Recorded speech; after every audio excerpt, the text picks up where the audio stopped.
വർഷത്തെ ആദ്യത്തെ സ്നോ വീണ്. അപ്പം ദേ സ്നോ ബ്ലോവർ ഉപയോഗിച്ചിട്ട് മഞ്ഞ് നീക്കം ചെയ്യണത് ഇങ്ങനെയാണ് കേട്ടോ. അതിങ്ങനെ സൈഡിലോട്ട് പൊയ്ക്കൊണ്ടിരിക്കും. അപ്പോൾ നമുക്ക് എളുപ്പമാണ് നീക്കം ചെയ്യാനായിട്ട്. ഗ്യാസാണ് ഒഴിച്ചിട്ട്, പെട്രോൾ ഒഴിച്ചിട്ട് അത് വർക്ക് ചെയ്യണം കേട്ടോ.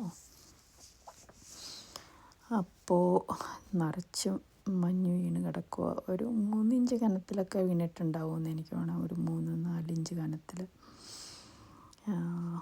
എന്തോ എല്ലാ സാധനങ്ങളും മഞ്ഞിൻ്റെ അടിയിൽ പോയി. ക്രിസ്മസ് ലൈറ്റൊക്കെ ഫ്രണ്ടിലിട്ടിരുന്നതെല്ലാം മഞ്ഞിൻ്റെ അടിയിലാണ്. പക്ഷേ മഞ്ഞ് വീണിങ്ങനെ കിടക്കണ കാണാൻ നല്ല ഭംഗിയല്ലേ. ഓരോരോ രൂപങ്ങൾ പോലെയൊക്കെ നമുക്ക് ഫീൽ ചെയ്യും. മഞ്ഞിങ്ങനെ കസേരയൊക്കെ കണ്ടോ, മഞ്ഞ് കയറി പൊതിഞ്ഞിരിക്കണ കണ്ടോ. മഞ്ഞ് കളിക്കാൻ എനിക്ക് ഭയങ്കര ഇഷ്ടമായിരുന്നു. പക്ഷേ ഇത്തവണ ഞാൻ ഇറങ്ങിയില്ല മഞ്ഞിലോട്ട്. ഞാൻ കാഴ്ചക്കാരിയായിട്ട് നിന്നതേ ഉള്ളൂ. എന്ത് ചെയ്യാൻ പറ്റും. നല്ല ഭംഗിയില്ലേ കാണാൻ.